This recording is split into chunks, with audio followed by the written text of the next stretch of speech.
Good afternoon everyone. Up to our last lecture, we have completed the first chapter of our syllabus, that is of 12th standard, the rotational dynamics. We will start the new chapter, mechanical properties of fluids. So, just a small introductory part. We know the basic phases of matter, or 3 or 4 basic states of matter. We know it is solid, then it is liquid, then it is gas and plasma. These are the basic phases, fundamental phases of matter. Out of these, we have studied the properties of solid up to last standard.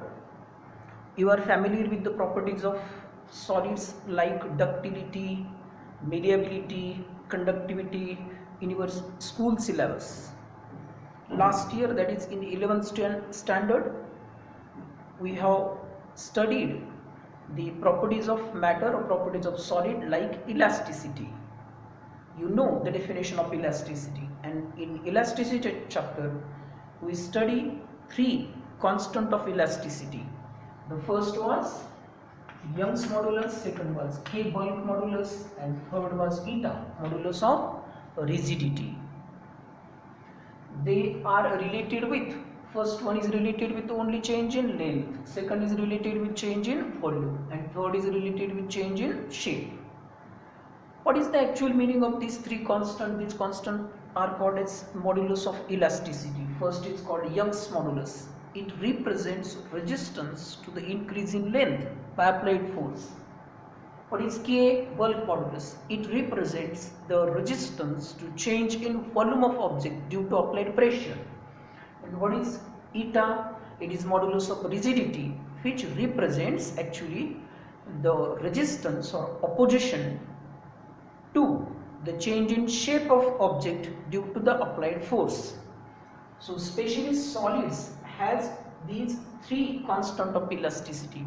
But you might have remembered that while making the remarking mark of each of these constants, we noted there, while Young's modulus, it is possessed by solids only.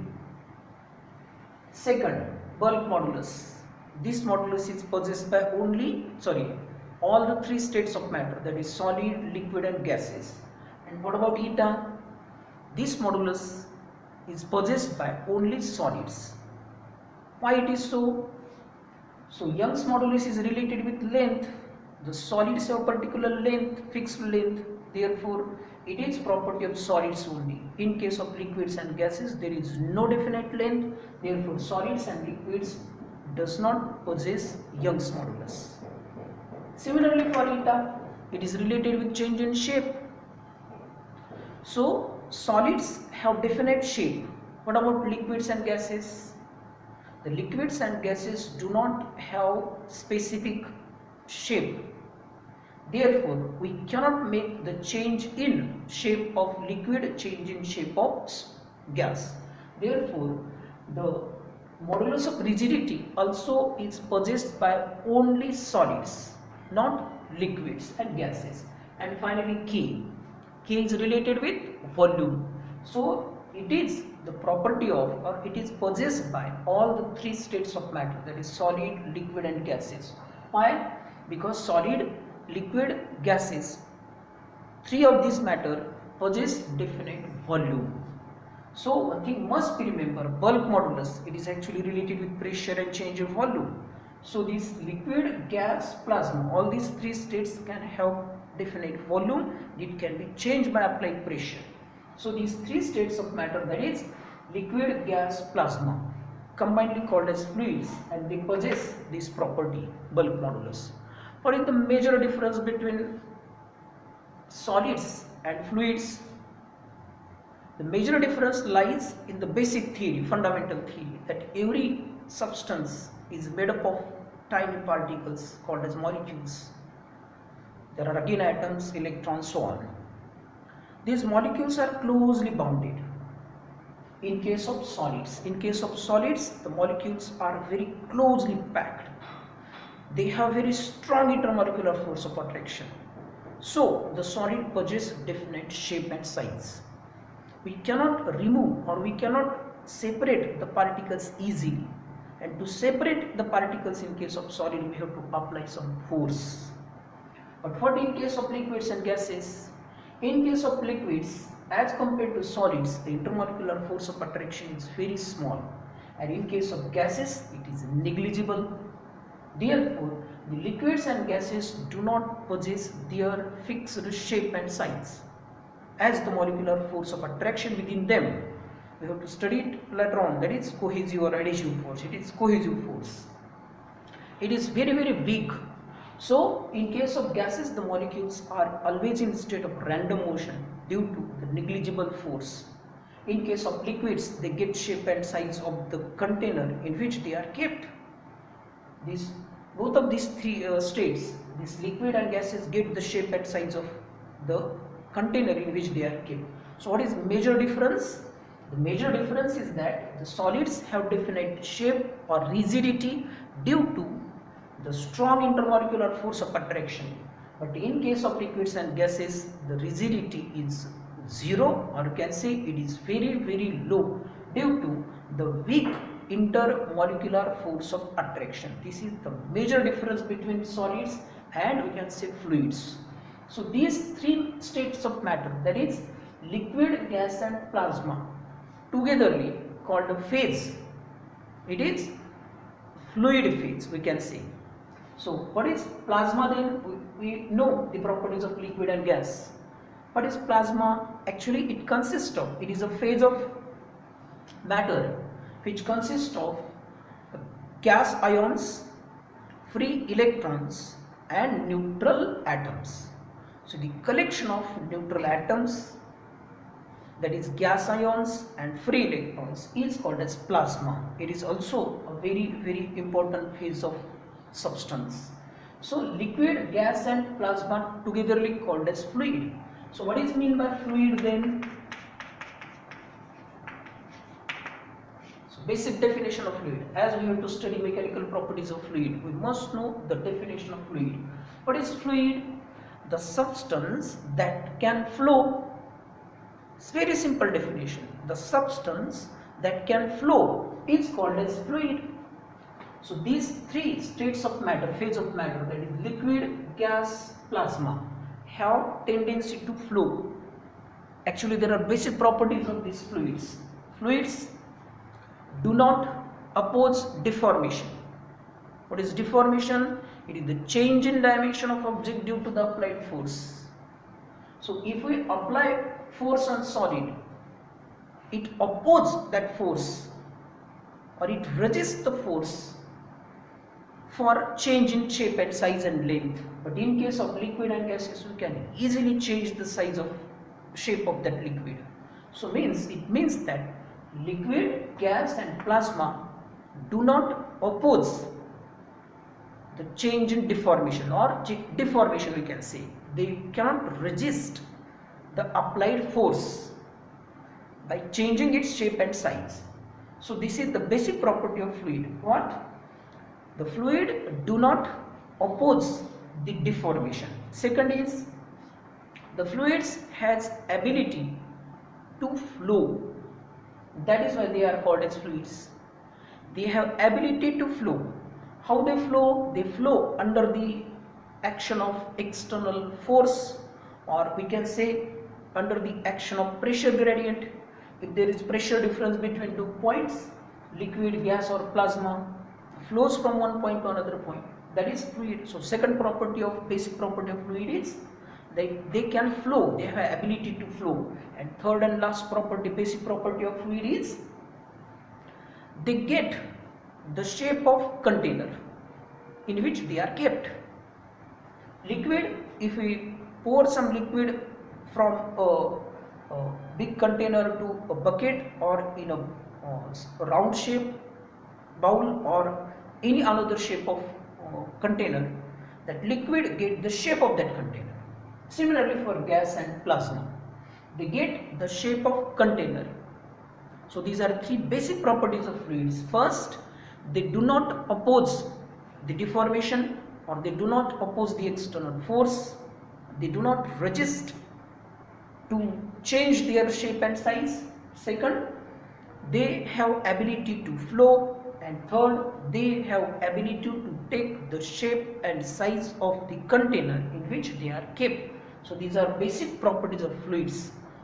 What we have to study in this chapter, we have seen the major difference between solids and fluids. What is fluid? We define the fluid as the substance which can flow. We study the basic properties of fluids. We study the different parts of fluid, that is states of matter or phase of matter, liquid, gas, plasma, combinedly called as fluids. Then what we have to study in this chapter, mechanical properties of fluid. So actually in this chapter we have to study the change of pressure, or what is the effect of pressure. So effect of pressure when those fluids are at rest or fluids are at motion. So we have to study in this chapter, it is pressure. When, number one, when the fluids are at rest, it is called actually hydrostatic. We will define it later on. Second, pressure on the fluids in motion. Third part we have to study is, it is viscosity. So viscosity, and finally we have to study surface tension. So these major properties we have to study in this chapter. What is mechanical properties of fluids? So one by one we have to study pressure, effect of pressure or change in pressure when the fluids are at rest or fluids are in motion. Next is, it is viscosity we have to study. And finally we have to study surface tension of liquids. So these are the basic properties of fluids we have to study in this chapter. So while studying the basic properties of fluids in this chapter, we must know what is meant by ideal fluid. In physics we come across this word ideal many times. We have to say something about that thing. This thing must be like this, blah blah, so on. And finally we have to just write a small line there.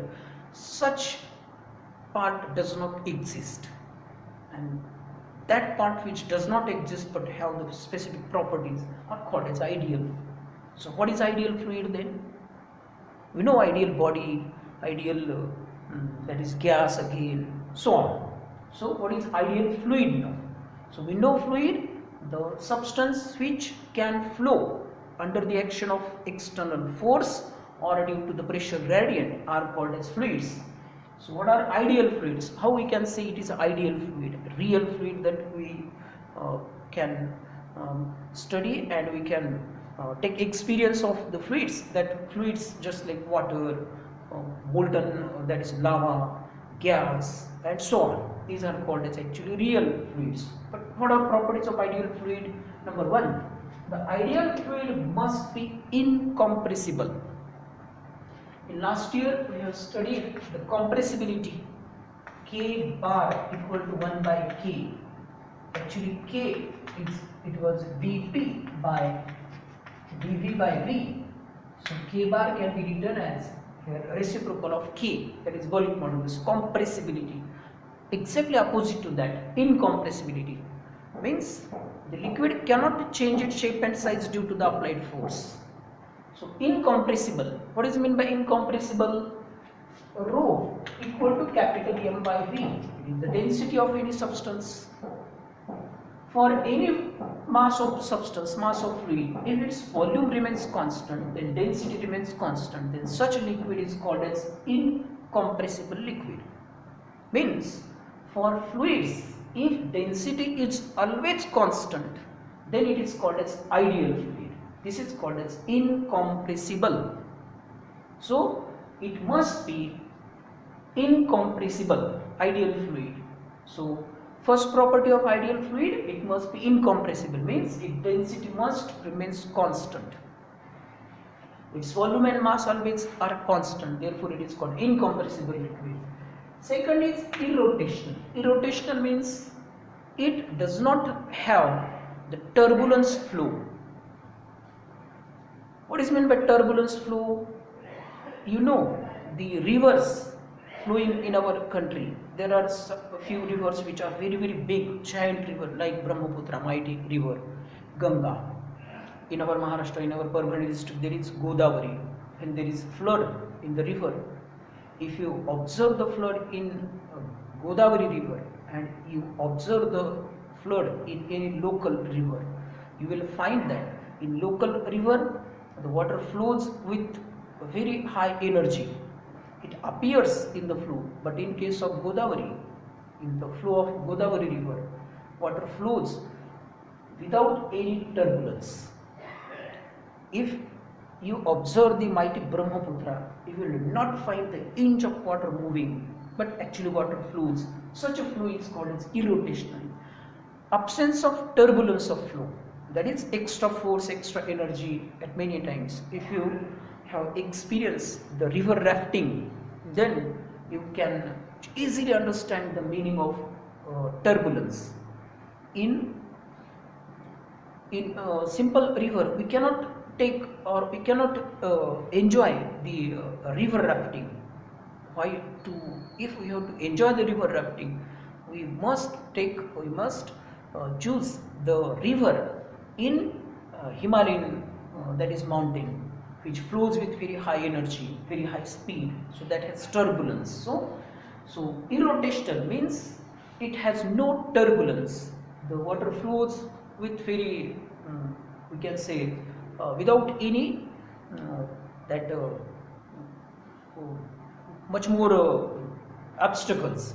So such flow is irrotational, without any, we can say, turbulences.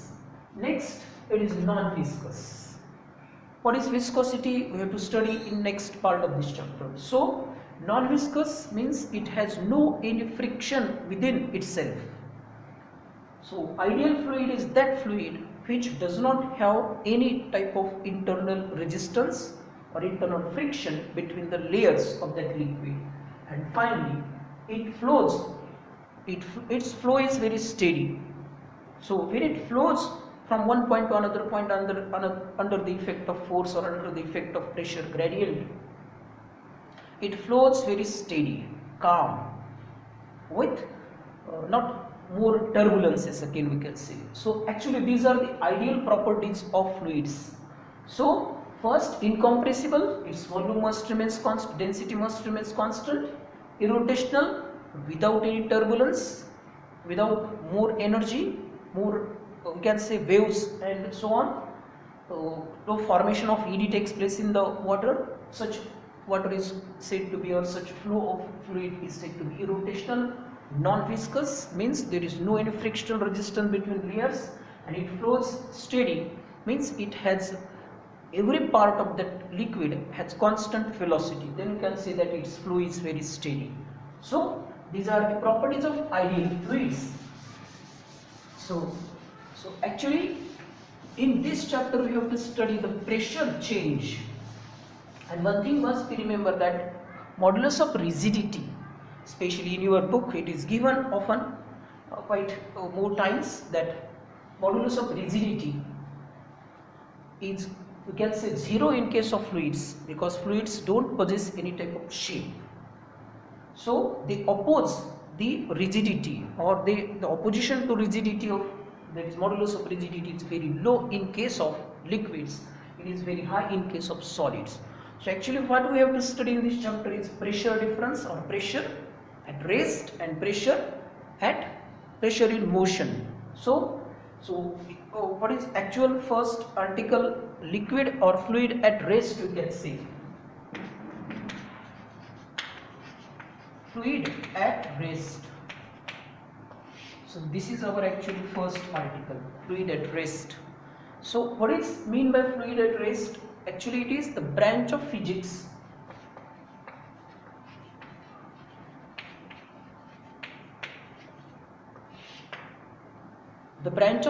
which deals with the study of fluid at rest. properties of fluid at rest is called as hydrostatics.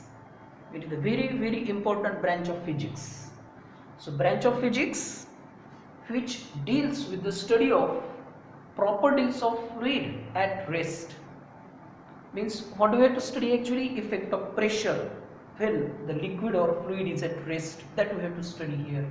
So fluid at rest, hydrostatics, it is the branch of physics which deals with the study of properties of fluids at rest is called as hydrostatic. What is mean by that? The fluid at rest, if we consider this is a vessel or this is a container, it contains fluid, so it is at rest. Or in case of big dam, that water is at rest, it is not flowing actually due to that big wall which resists the flow of that liquid. So this is the liquid at rest. What is actually we have to study here? So consider this as a vertical layer of liquid like this. See, upper part of liquid exert a force on it, and lower liquid also exert a force in upward direction. So there is a balanced force acting on this horizontal layer. This is horizontal layer, but pressure is acting vertically. So this is one part. Also the total layer exert a force on bottom of this vessel. Similarly, in case of a pipe like this, if water flows, so there is portion like this, so there is a pressure if we keep the water in this pipe, and pipe is closed at both ends. This vertical section now, it has also pressure, also force like this. This part of liquid exerts pressure on this portion, and the portion to the right side also exerts pressure or force. So this is just liquid at rest. So each and every layer in the liquid at rest experiences a force, but it is balanced force. So there must be a concept introduced here. It is pressure.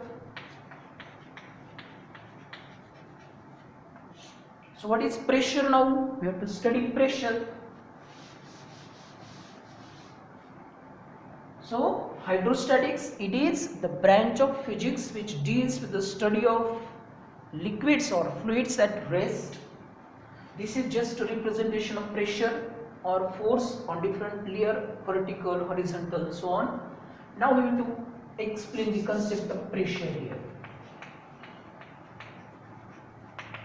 Pressure. We know the definition of pressure. P equal to capital F by A. It is defined as force per unit area.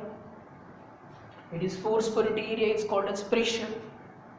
So liquid or any fluid possesses pressure. So we can state unit of this part, that is Newton SI unit. It is Newton per meter square. So it is dimension of pressure. It is kilogram meter per second square divided by meter square.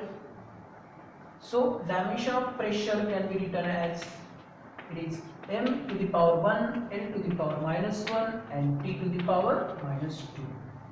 So kilogram meter per second square is unit of force, fundamental unit, that is, and meter square is unit of area. So it is m1 l minus 1 t minus 2. This is dimensional formula for pressure. So from this relation it is clear that for the same amount of force or same weight, if area on which force applied is decreased, the pressure increases. We can take one example. Let capital F equal to suppose 10 Newton and capital A equal to suppose 1 meter square.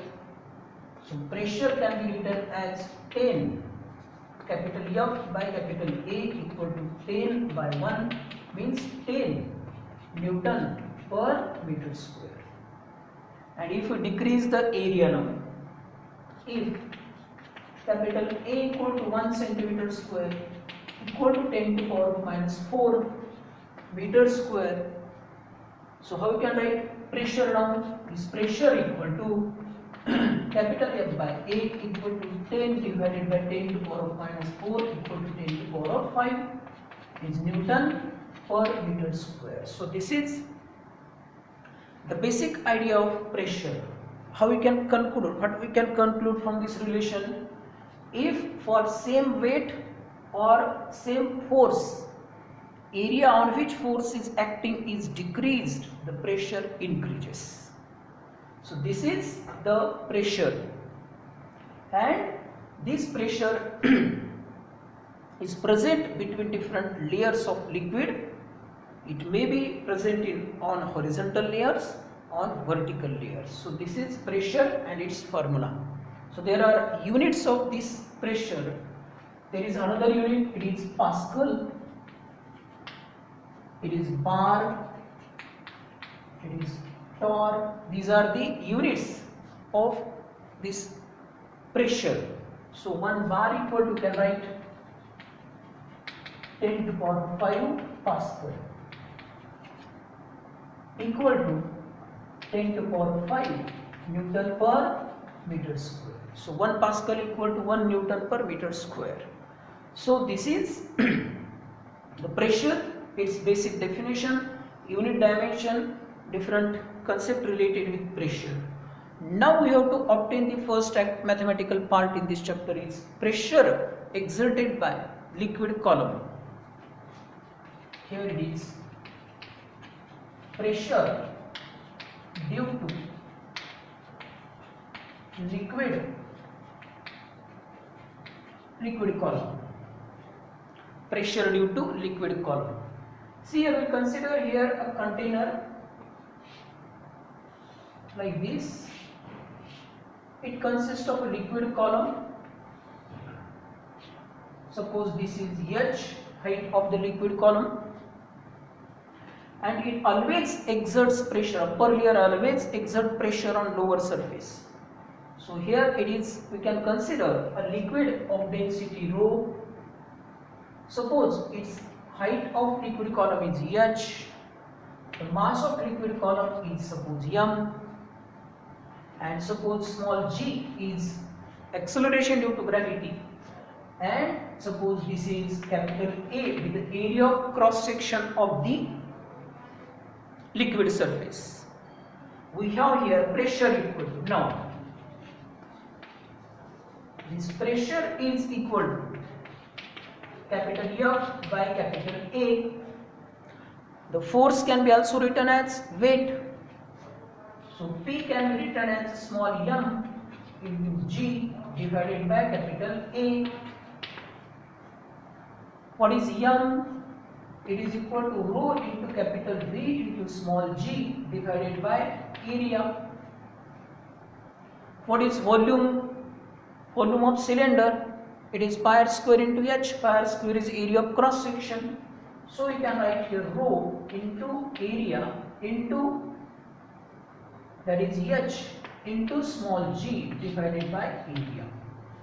What get cancelled there? So area get cancelled. So last remaining part is pressure equal to h, rho and g.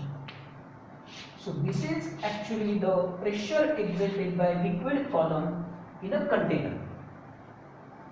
From this relation it is clear that it is independent of area of the container or area of that cylindrical part which we have considered. So it depends upon height of liquid column, density of liquid column and acceleration due to gravity at that place. So this is pressure expressed or pressure due to the liquid column of any height we can see. So in case of a pond, or you might have familiar with the example like this. So this is a container full of water. If we make a hole at this point, if we make a hole at this point and if we make a hole at this point, what happens? Here water flows like this, here it will flow like this, and here it will flow like this. What does it mean? As we move from top part to bottom part, the pressure increases, and due to this increase in pressure, the flow of outcoming water is large at the bottom as compared to in upper region. So this is pressure difference, that is we have to study there, pressure due to liquid column. What do we conclude from this figure? The pressure at bottom is large as compared to the pressure at different points as we go on upper region. So this is the pressure due to liquid column that we have to study here. So next, the atmospheric pressure and different articles we will study in next lecture.